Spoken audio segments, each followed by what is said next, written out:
Всем привет! Сегодня у нас вкусный выпуск с острова Панглао, где мы с мужем прожили несколько лет. Обычно мы питаемся вне дома 2-3 раза в неделю, поэтому посетили достаточно большое количество заведений, чтобы составить свой рейтинг для вас. Это первая серия, в которой мы посмотрим на 16 заведений. Будь лапочкой, поддержи видео лайком и приступаем!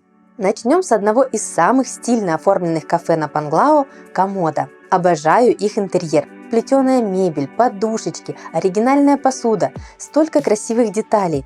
Кафе находится в самом центре туристической жизни, районе Алона-Бич, прямо на главной дороге. И хотя у них есть меню с основными блюдами, мы каждый раз ходили сюда только за десертами, и они были действительно вкусные. Так что сохраняйте в списочек «Мама Азия рекомендует». Будут в нашем рейтинге не только позитивные отзывы, но и негативные, потому что есть на Панглао парочка заведений, которые точно следует избегать. И, увы, два из них с тайской кухней. Первое называется Ван Тай. Находятся они на дороге, ведущей к пляжу Думальюн. Большое и вполне стильное заведение. Однако еда прям разочаровала. Чтобы вы понимали, в Таиланде мы прожили несколько лет. Ходили на мастер-класс по тайской кухне, прекрасно понимаем состав блюд и их традиционный вкус. Так вот здесь печальная вариация на тему тайской кухни. В рис набухали куркумы, в том-ям ракушек, что никак не спасло эту безвкусную водицу. Ровно таким же никакущим был сомтам из зеленой папайи и зачем-то тонны морковки. Одним словом, плохо, не советуем. Мы обязательно подскажем вам потрясающе вкусное кафе на Панглао с тайской кухней, но в следующей серии. Пожалуйста, подпишитесь, нажмите колокольчик, чтобы вам пришло уведомление, когда она выйдет. Ребят, а вы знали, что около 30% туристов на Филиппинах – это корейцы? Поэтому тут очень популярны корейские барбекю. Нам полюбился небольшой ресторанчик с беседками на улице Куя. Он довольно бюджетный. Здесь можно заплатить фиксированную сумму и получить безлимитный доступ к мясу и набору разных закусок, вроде кимчи и салатиков. Настоящая обжираловка и классные посиделки с друзьями вокруг жаровни. Рекомендуем! Всем привет! Меня зовут Аня, за камерой Женя, и мы уже 5 лет живем на Филиппинах. Большую часть времени на островах Боракай и Панглао, который соединен еще с большим островом Бохол. Мы изучили эти локации вдоль и поперек и составили для вас подробнейшие путеводители. Вы найдете в них цены, экскурсии, нетривиальные локации, классные кафешки, развлечения и так далее. Подробности, конечно же, будут по ссылочкам под видео. А по промокоду YouTube вы получите 10% скидку на приобретение гайдов. Путешествуйте по Филиппинам легко с нашими путеводителями. Кстати, ознакомиться с отзывами на гайды вы можете в нашем Нельзяграме. А мы возвращаемся к рейтингу, который просто невозможно представить без суши и роллов. Следующие 3 заведения – это наш топчик японских ресторанов на острове. Нонки – самый дорогой из них, но там есть за что. Это прям ресторан-ресторан. Кухня, обслуживание, обстановка – все на уровне. Огромный общий зал, плюс есть отдельные комнаты для больших компаний. Находятся Нонки практически около аэропорта, поэтому здесь обычно нет толп туристов и очень тихо. Можно пойти посмотреть, как шеф готовит ваш заказ, оценить свежесть морепродуктов. Для особых событий есть хороший выбор напитков. Еще обратите внимание на их фирменные коктейли, например, с зеленым чаем. Средняя цена за роллы будет ближе к 500 песо, примерно $9. Дорого, поэтому ходим сюда редко, но всегда получаем удовольствие. Второй наш фаворит из японских – это Суши-хан. Здесь самый большой выбор именно роллов и по демократичным ценам. Само кафе крошечное, зато готовят очень быстро. Кстати, многие удивляются, что на Филиппинах в роллы добавляют манго или используют сладкие топпинги. Я думаю, это связано с попыткой заменить авокадо, у которого здесь очень короткий сезон. Ну а про любовь филиппинцев к сахару можно слагать легенды. В общем, в Суши-хан мы ходили чаще всего. Вполне бюджетно, быстро и вкусно. Третий в суши-рейтинге – Аджи. Его предпочитает Женя. А мне вечно кажется их рис слегка недоваренным. Плюс в Аджи упор на суши, а роллов мало. Некоторые тоже сладкие с манго. Запеченные тоже не те, к чему мы привыкли в России. Ну знаете, такой сырный. Корочки сверху тут не делают. Однако сашими просто свежайшая всегда. И подача сашими даже красивее, чем в Нонке. Зацените эти краски. Видно, какая свежая рыба. И цена вообще супер. Сашими из тунца всего $6. Еще у них выгодные тарелки с наборами суши. Та, что на видео, в меню называется «Мори». Ну что, вкусно тебе было? Если вам нравится это видео, пожалуйста, не забудьте поставить палец вверх, а мы продолжаем и переходим к 7-му пункту нашего обзора. Кафе Чита сложно отнести к какой-то кухне, скорее это фьюжн, но туда следует заглянуть, если будете в Тагбиларане, ради симпатичного вида, яркого интерьера и действительно вкусных блюд. Милая деталь, они подают попкорн, пока ты ждешь заказ. Мы постоянно берем здесь бан-ми, сам багет топчик и фрикадельки нежные, брекфаст тако хорош. Не помню название этой острой лапши, но она супер. Довольно интересная вариация на тему рамена отлично зашла в дождливый день. А ради этих тортилей с курочкой мы возвращались сюда. Очень яркий и необычный вкус, но возможно не всем зайдет. В Тагбиларане есть еще одно кафе, стоящее внимания туриста, потому что там можно познакомиться с филиппинской кухней. Друзья, если хотите отдельный выпуск про филиппинскую кухню, про местные овощи, фрукты, рынки, уличную еду, пишите скорее в комментариях. Мне точно есть что вам рассказать, но я хочу знать, интересно ли вам это. Итак, кафе называется Лантау.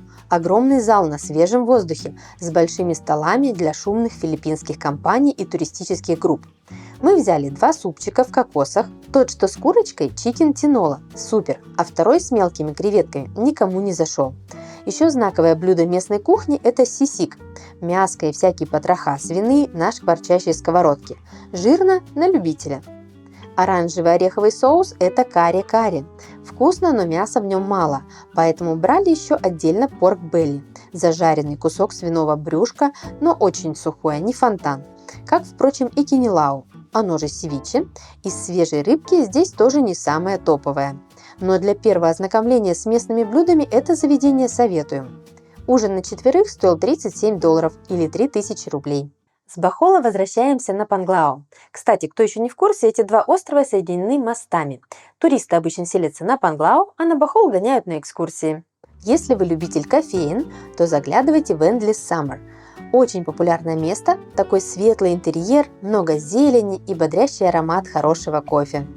Цены, кстати, высоковаты, но зато шикарные круассаны и прочая выпечка. Мы отлично позавтракали, уверены, и вам тоже понравится. Знаете, чем Панглау отличается от Боракая помимо качества пляжей? На Боракае огромный выбор кафе с видом на море и на роскошный закат. Действительно, очень-очень много заведений. Здесь же на самом пляже Алона очень мало достойных кафе с видом на море. Все наши фавориты то на дороге, то где-нибудь еще на выселках, как, например, милейшее такошное Дос Локос. Как же нам тут вкусно! Если вы спросите, куда мы ходим чаще всего, это будет именно Дос Локос, потому что у них всегда один вкус. Поверьте, с постоянством качества блюд на Филиппинах часто просто беда. А тут, как ты влюбился в тостадос с говядиной на хрустящей лепешке, с бобовой пастой, так тебе ее и готовят из раза в раз. Еще и соусы классные и разные по остроте на ваш выбор. Кафешка без пафоса, но точно достойна вашего внимания. Сохраняйте. Ну и давайте для контраста покажем вам еще один наш антирекомендацион. Тайское кафе Тайланг. Официантки в саронгах – это, конечно, очень мило, но еда – это было прям плохо. Серьезно. Не понравились ни спрингроллы, которые я обожаю за сочетание с ореховым соусом. А нам подали 3 соуса и все не то. Вот этот ближе к дзадзики, этот просто тайский сладкий чили, а когда я все-таки попросила пинат-соус, принесли какую-то карри-пасту. Том-ям просто недоразумение, кокосовая вода с ракушками. Мы, наверное, впервые ушли, оставив почти всю еду нетронутой. Терпеть не могу эти филиппинские вариации на тему тайской или любой другой кухни. Не умеешь – не берись. Тем ценнее такие находки, как Киса кафе. Его открыли муж и жена. Он японец, она из России. Отсюда шикарный сервис и качество еды. У них даже есть свой мягкий символ – акулы. Это кафе не попало в наш топ-3 японских, потому что тут особый подход и уважение к традиционной кухне. Это не про роллы с манго. Здесь вас ждут такие блюда, как танкацу, рамен, гёдза, моя любимая кисоба, жирная, но визуально яркая и насыщенная разными вкусами лапша. Обратите внимание, что у них есть настолки. Я, наверное, нигде на Панглау не видела настольных игр. Есть миленькие блокнотики для рисования, прикольно искать в них креативные зарисовки, пока ждешь заказ. Еще вам очень повезет, если в наличии будет десерт, который готовит сама хозяйка. Восхитительно нежные моти с щедрой начинкой. Мы пробовали все вкусы, эти пирожные выше всех похвал. На такой высокой ноте отправляемся с вами, пожалуй, в самое красивое место на Панглау – ресторан при отеле Бахол Бич Клаб. Здесь самый красивый участок пляжа Думальюн. В хорошую погоду и, главное, в прилив. Тут почти баракай, хоть и мелковато. Зато в отлив, когда готовят ваш обед, можно дойти до кораллов, где тусят рыбки. А на обед у нас волшебный кинилао из свежайшей рыбы с идеальным балансом кислинки и остроты. И огромный сочный бургер, который Женя назвал лучшим на острове. Но справедливости ради отметим, что даже в этом отеле 5 звезд в ресторане страдает постоянство качества. Каждый раз делают чуть иначе, а нашим друзьям принесли вообще невкусный бургер, так что всякое бывает. Я люблю этот ресторан за атмосферу бич-клаба. Здесь, как и в соседнем отеле «Океаника», можно приобрести дэй-пасс и чилить целый день в бассейне. А еще в этой локации мы снимали наше первое интервью о зимовке на Панглау. Сейчас их уже 2 на канале, посмотрите попозже.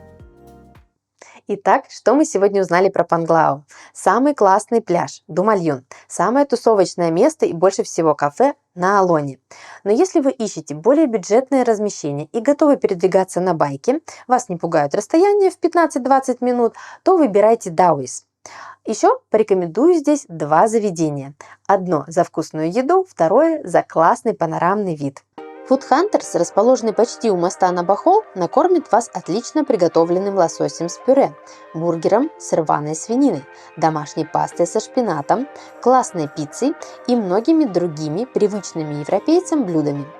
Здесь непритязательная атмосфера кафе у заправки, однако действительно хорошо кормят. Мы ужинали несколько раз у них. А вот в Zara кафе еда, честно, так себе.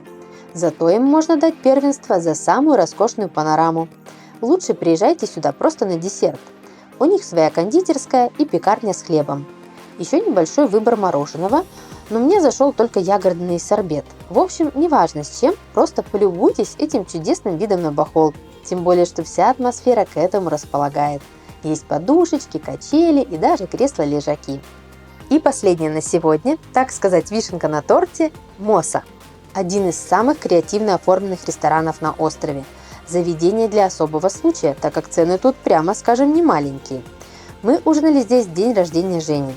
Ресторан в 2 этажа, интерьер тут, конечно, приятный, меню приносят на планшетах. Конечно, многие блюда созданы для соцсетей и вызывают желание непременно их сфоткать. А вот остались ли мы довольны ужином? Сложный вопрос. Женя заказал ребра. Подали гигантскую порцию хорошо промаринованных томленых ребер. Правда, без гарнира, который потом долго ждали. Я взяла рыбу на подушке из овощей. Сама рыба очень пресная, но нежная. Спас ее насыщенный томатный соус рататуя. Яркие на вид коктейли оказались ни о чем на вкус, но и финалочка – откровенно ужасный десерт. Даже описать не смогу, это несъедобно. В общем, ресторан на разок для фоточек. Ну что, на этом все. Сегодня мы рассказали вам про половину заведений из нашего архива. Следующая серия выйдет непременно. Подписывайтесь, ставьте лайки, пишите комментарии. Всем спасибо за внимание.